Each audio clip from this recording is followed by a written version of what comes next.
Pro Football Playbook, presented by the Pigskin Podcast Network, your source for team news, draft needs, player profiles and rankings, full Senior Bowl, Combine, and NFL draft coverage, news, analysis, discussion.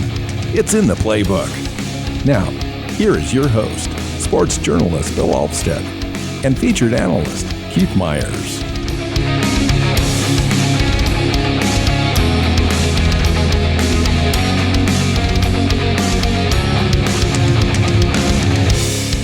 Welcome into the show, Pro Football Playbook Podcast listeners. I'm your host, Bill Alvstad, sitting down with Keith Myers. Today, we're talking about the NFC East and team needs as we head towards the draft. Hey, Keith. Hey, Bill. NFC East. This is a division that always gets a lot of attention because it's a bunch of really big markets, and in recent history has not been very good.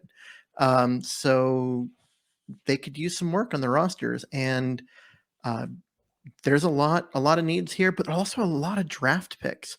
The Giants and Eagles specifically have a lot of picks in the first round. The Giants have 2 in the top 10. The Eagles have 3 first-round picks. So there's an opportunity for some of these teams to really improve. Yeah, so the Eagles have 2. So they have 15 and 18 now. That's true. They did trade the one. They traded 19 out. So let's start with, I guess, the bottom. Let's start at the bottom. Let's get this out of the way. The Giants, Daniel Jones. They've got a new front office, new coaching staff. Team needs are pretty much every position, starting with offensive tackle, then corner, inside linebacker, safety, tight end, edge. They've got Saquon Barkley at running back, but he's kind of on the outs as well. They're thinking about maybe moving on from him or trading him. I don't know if there'll be a lot of takers. It's gotten to that point with this franchise where they just need a complete reset, reboot. What do you think about the team needs I just listed out? Is there any others that I've missed? I think it's more about prioritizing, because this is a team that needs help in a lot of different places. I think their biggest need is offensive tackle. They've got to do something with that offensive line and just being able to get something out of their offense, because currently it's just bad in all phases. And so I really think that's their biggest need. So looking at a guy who can maybe play right tackle now and left tackle in the future, or just a pure right tackle, would be a good fit for them. But honestly, their defense needs help at pretty much every level. So they could go in a lot of different directions. Yeah, no, I agree. And they will go in a lot of different directions. Specifically, they've got a couple of the top 10 picks. What do you see them doing as far as strategy with those picks? Do you see them staying there? Are they one of those teams that are going to allow other teams that possibly need a quarterback to come up and grab one of those picks and maybe pick up additional value? So they're on the clock at both 5 and 7 currently. Yeah, I think that if a team wants to come up and take one of these quarterbacks, you let them, and you because they're not getting better, and you are. So you go ahead and let them come up and get the quarterback, and you trade back and get more resources, and you allow your team to get younger and better. And because that 5th pick is really valuable, even the 7th. I mean, if you drop back 5 or 6 spots with that 7th pick, you could pick up an early 2nd round pick. Possibly an additional 1st round pick, if not in 2022, in 2023 for sure. But I do think that they're about getting all the help that they can get this year. I don't see them wanting to get anything in the future. I could be wrong, but just a little bit of a move back, I think, with one of those picks makes a lot of sense. I think they do take somebody, though, at either 5 or 7. I think it's going to be their best left tackle available in the draft, I think. And if Evan Neal is there, I think that's the pick. Oh, if Evan Neal's there at 5, they run to the podium. And they go get that guy. If he's not, and I don't think he will be, I don't think he gets past 3, Then you're looking at Ekwonu as the guy, and they may be like, you know what, we can try at 7 with him or one of the other guys, and that's when they move back, or maybe they just take him and say, look, get it done, and then move, worry about moving back from 7. So They may take. Yeah, go ahead. I was gonna say, the other thing they could do is they really could surprise all of us, and that's if they find a trading partner for one of the quarterback needy teams, like Seattle. Maybe they find a way to move Daniel Jones and take one of these quarterbacks, and they go with a guy like Malik Willis. Yeah, they're the only ones that know inside their room, and if Daniel Jones is their future, and I've heard say that he's their guy, but that's what you say this time of the year. Yeah. So we'll see. That's interesting. I think that they could stay with both the picks as well. They could use that high end talent. I think Ahmad Gardner would be a guy that they would look at, or Stingley at corner. They really do need a shutdown corner on their team. I think Ekwonu is a guy that you mentioned. Charles Cross would be sitting there. They could go wide receiver. Garrett Wilson might appeal to them. I think they need edge at some point in the draft. Jermaine Johnson's sitting there, maybe with that second pick. If they drop back a little bit and pick up an additional second or third rounder, he would be great value. Drake London, the wide receiver. You could just go on and on. I mean, there's literally, 10 different players in 5 or 6 different position groups that they could go with these first 2 picks. And then, later on in the draft, I mean, they're going to be picking up all sorts of filler, guys that come in, heavy rotation guys. It should be a good draft for them if they can do it right. It's hit and miss as you know, in all drafts, but they've really got a chance here with 2 high picks to really impact their team. Having high picks, and then the other thing is that it's easy to look at the Giants and be like, well, they drafted Daniel Jones way too high, but this is a different front office. This is a different, they've made some changes, and so it's not something that I feel comfortable predicting, because this is a different Giants team. Yeah. And then they're on the clock at 36, and then 67. So they have an opportunity to have 5 or 6 picks at a minimum, 81 again, in the top 100.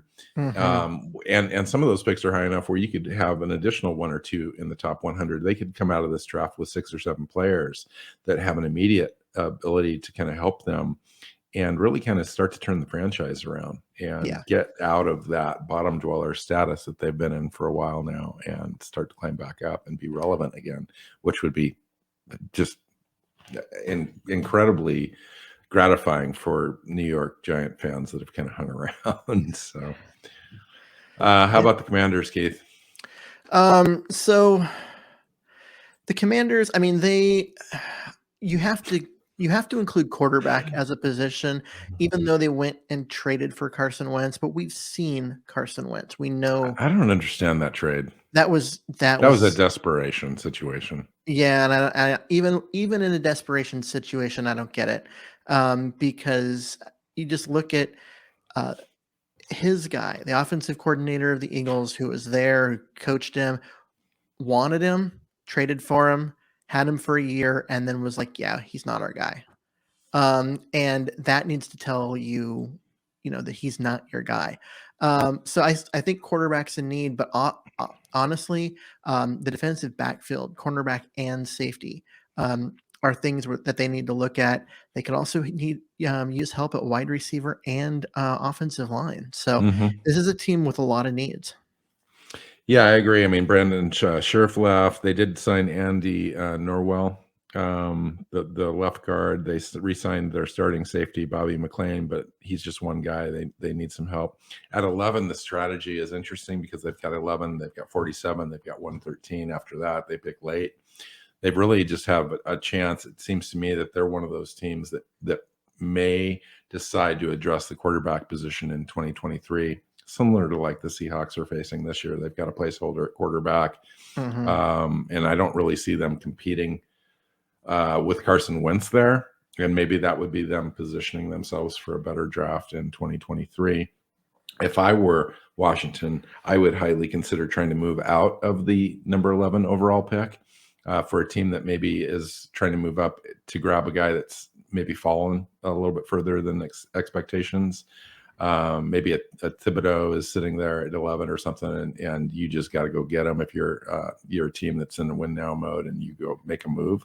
But Washington could use additional draft capital in this draft, and so if they could drop back into the late teens, pick up another third round draft pick or early third round draft pick in this draft, I would think that they'd probably want at least 2 or 3 players out of this draft that could come in and have an impact. Right now at 11 and 47, they've only got a couple spots here where they're going to try to be able to do that. At 113, you're kind of getting spotty as to whether or not you're going to be able to pick a guy that's going to come in and have an immediate ability to help your rotation. So you've only got 2 picks in the top 100, and I think that they're in a position where they're like, okay, the difference in quality between the 11th player and the 18th player is minimal.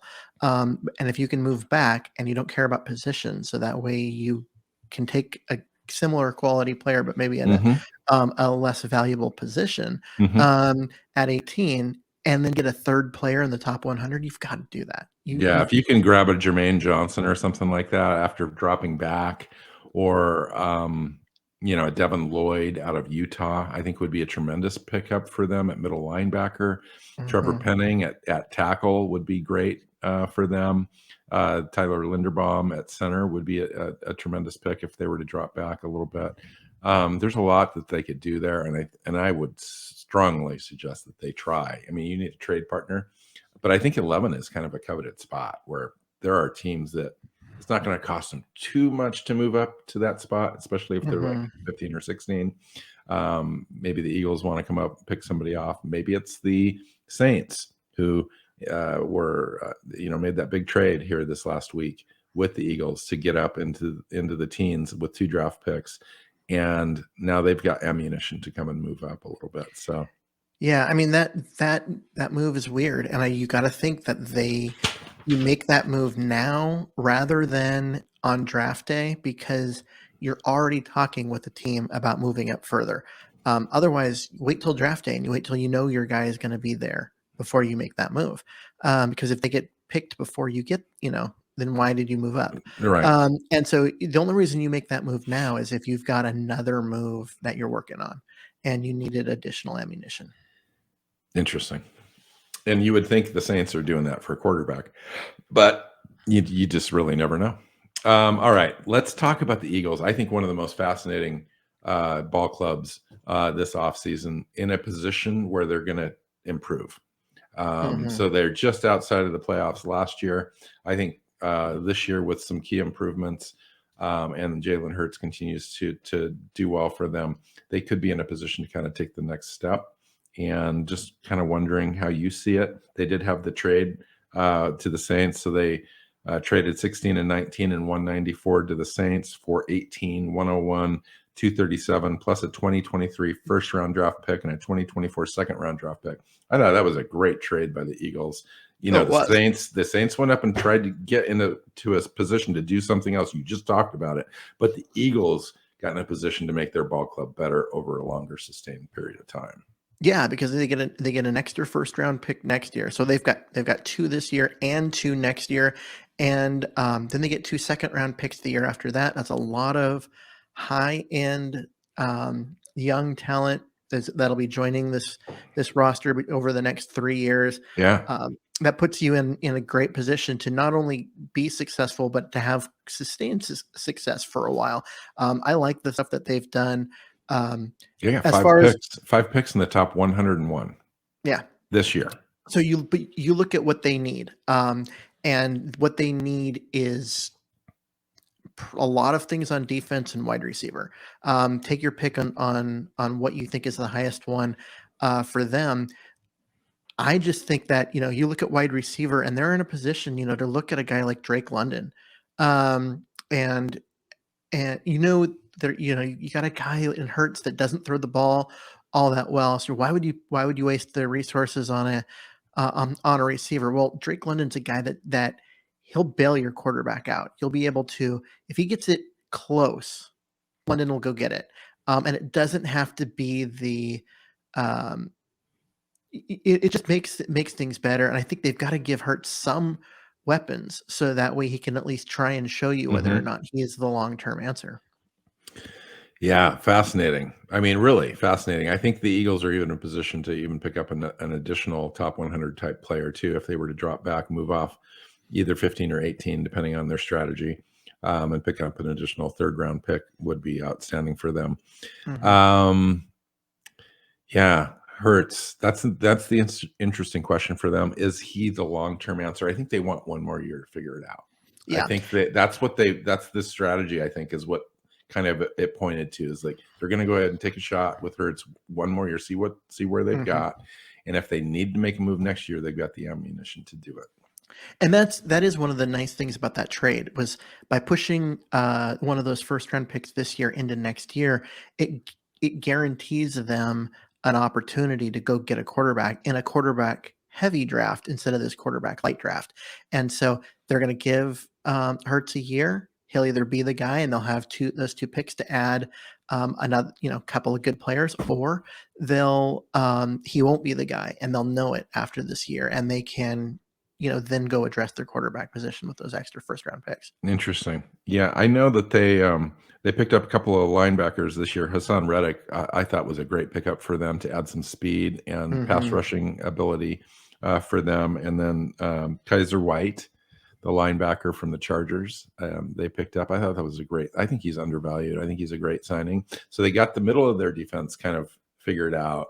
But I think the pass rush thing or at defensive tackle, for the life of me, right at this very moment, I can't remember their premier defensive tackle guy that's been there for a long time, but I think he moved on this offseason as well. Fletcher Cox, because Fletcher Cox. Did he re-signed? Yep. Oh, okay. I thought he was moving on, so that's my fault. But a guy like Jordan Davis could be a guy that they could kind of have in there that's kind of a tool that you could move along that defensive front there and really give them some options. But Drake London would be a great pick too. They've got some great options. I think the cool thing about this draft, Keith, is the middle of that first round is just loaded with great talent and value. And I just really think it's going to be hard to go wrong for any team there. I think there's a lot of players between 10 and 25 they're going to be in this league for a long time. Yeah, I mean, and obviously top 10 picks are great. This year, the draft is not super top heavy, with the top 10 status, mostly because there just aren't the quarterbacks that are worth picking in that area. And so, but it's that's that tier just behind it that you're talking about. It is a really deep draft in that area. And I've heard a couple different managers say that they sometimes come into to drafts thinking, there's only 25 first round picks as far as talent in this draft. I don't know if that's going to be the case this year. We've got a lot of late first round type of talent, mid late, more than usual in my opinion. Yeah, I think the bucket from like pick 15 to pick 45 is not completely equivalent value, but you're going to get certain position groups out of that overall, that you're going to get the second, third best player in all of college football at your position group that you're drafting, within that range. And there's some good players. I mean, David Ajabu's dropping, Kyer Elam, the corner I really like. Nakobe Dean is one of the best linebackers in this draft and is projected to go back into the first round. Devontae Wyatt is moving up. I think he's undervalued just because that Georgia defense was so good. His stats just weren't, completely stellar, but if he played on any other team, he would have just been the complete standout defensive player on that team. Desmond Ridder, the quarterback, I think is rising up some draft boards. Kenny Pickett's falling. So if there's a team that's going to need a quarterback, there's opportunities for teams to kind of move up from the second round to go get their guy if they need to. A lot of options. How about the Cowboys, Keith? Oh, okay. This is a tough team to figure out because I don't know that they helped themselves a lot this offseason. They didn't. But they were in a position where they could have done more, I thought. and put themselves into that tier in the NFC now that I think is a weaker overall conference than the AFC. Oh, it is. It's a significantly weaker conference. There's a lot of talent movement during free agency from the NFC to the AFC, And and so not as much coming why back. didn't the Cowboys take advantage of that? I honestly don't know what their whole thing was. Like the whole Randy Gregory saga, it was weird. They got very little value for Amari Cooper, even in a Was that a fifth draft. round pick? Yeah, even in a market where you saw other top receivers getting a whole bunch of draft capital, and they got They nothing. franchise tagged Dalton Schultz, who's Hmm. maybe a top 15 tight end, but he's not. I mean, he's more of a blocking inline kind of guy, but not really a pass catching guy that you might franchise. So I thought that was interesting. That was weird. Yeah, Also, the tight end market the last couple of years has kind of been depressed, so it's it wasn't that big of a contract for a guy right now. So it wasn't like a huge jump, but to lose Randy Gregory and Amari Cooper, yeah. those are two of their better players. They haven't And replaced Lael them. Collins, they let go off their offensive line. Yep. Yeah, So they've got needs, especially at on the offensive line. I think they need a guard and a tackle, and wide receiver becomes a big need. And I still think that even though DeMarcus Lawrence came back, they need an outside pass rusher. They need one on the other side to give Lawrence some, balance, so that way he's not getting double teamed on every play. yeah. And Cedric Wilson left as well. Connor Williams left as well, both to Miami. So they could use some corner help probably as well too. Mm-hmm. Yeah, interesting. The Cowboys have just been really difficult to kind of figure out. They've got a pretty decent roster. I thought their offense has always been fairly competitive with Dak Prescott there and Ezekiel Elliott and Gallup and Amari Cooper, and now it just seems like it's kind of middling a little bit. And their defense has lost talent, bled talent out, hasn't really replaced any. They've got an opportunity here in the draft to do that. I'm really curious as to what their draft strategy is. If you could identify like a player or position of need that you see the Cowboys making, they're picking at 124 overall. That's a great value spot in the first round. Mm-hmm. Um, I don't know though. I just don't Yeah, know what they're going to do with that pick. the 24th pick, it is a good value spot. It's not a great like, ooh, let's go get a superstar spot. That's the top 10. But it's in that nice range where guys that are viewed as maybe top 15 players that are dropping just because of the way positional needs and team needs have lined up with the picks before. It gives you an opportunity to go get um, a a good player. I could see a guy like George Karlaftis Yeah. dropping, and if he's sitting there at 24, that's your guy. That's the guy that you go and you pick and you stick him on the other side from DeMarcus Lawrence, and you let them have a field day chasing after quarterbacks. Yeah. Or maybe it's one of the wide receivers. This is actually a pretty deep wide receiver draft, so I kind of don't expect to see them go wide receiver early. Well, David Ajabo is a guy that's dropping down boards a little bit, but he was the guy that's early on was a top 15 pick, and that could present some good value for them. Devontae Wyatt, if he's hanging around, I see Devontae Wyatt going earlier than a lot of draft boards are indicating. George Karlaftis is again another pick that would be great, for a team that really could use a lunch pail type guy. Randy Gregory was that guy for them, and to be able to replace him would be good.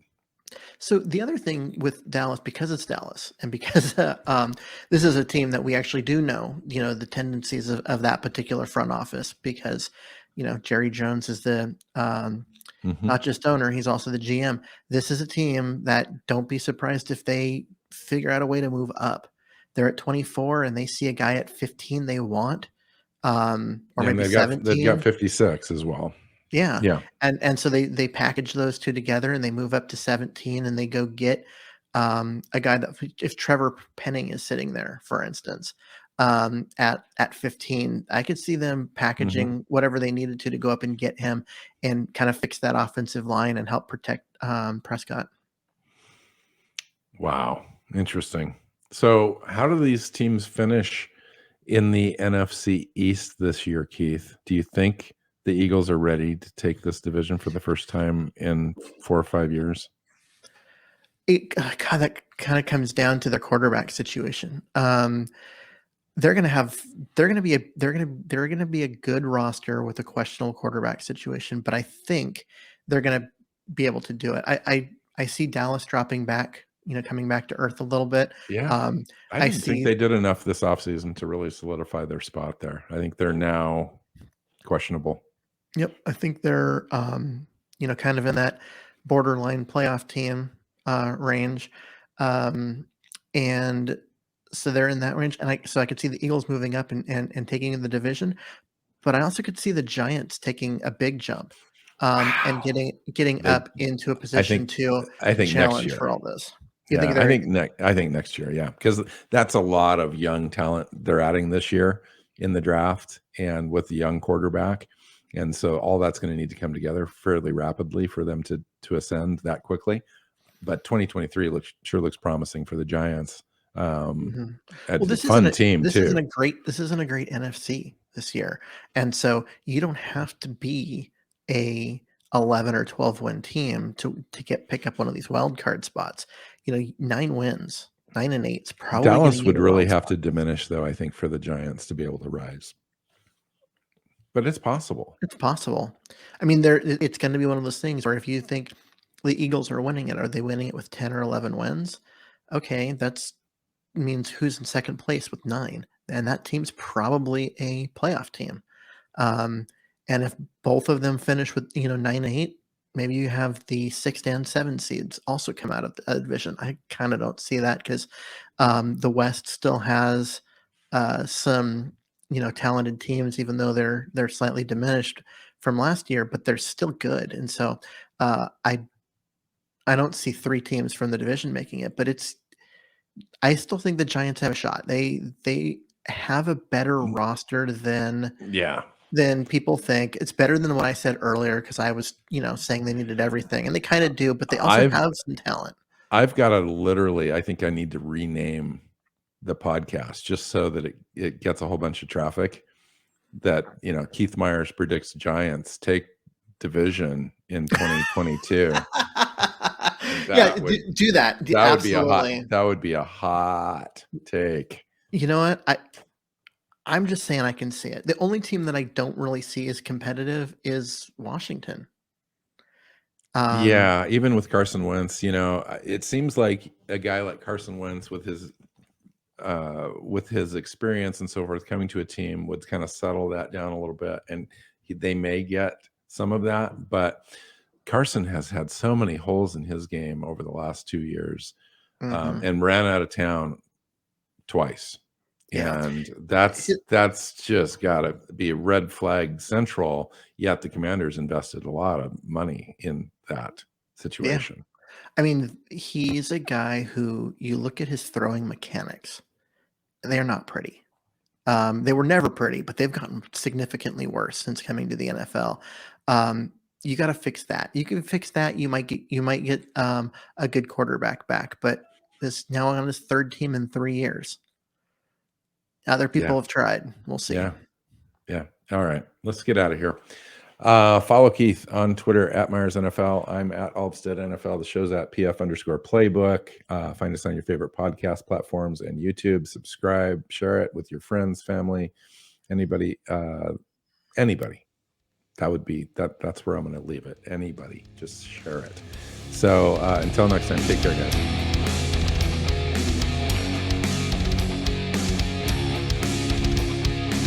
Thanks for listening to the Pro Football Playbook Podcast. Follow Keith at Myers NFL. Bill is at Alvstad NFL. The show is at PF_Playbook. Listen and subscribe on your favorite podcast app or YouTube and at our website, profootballplaybook.co.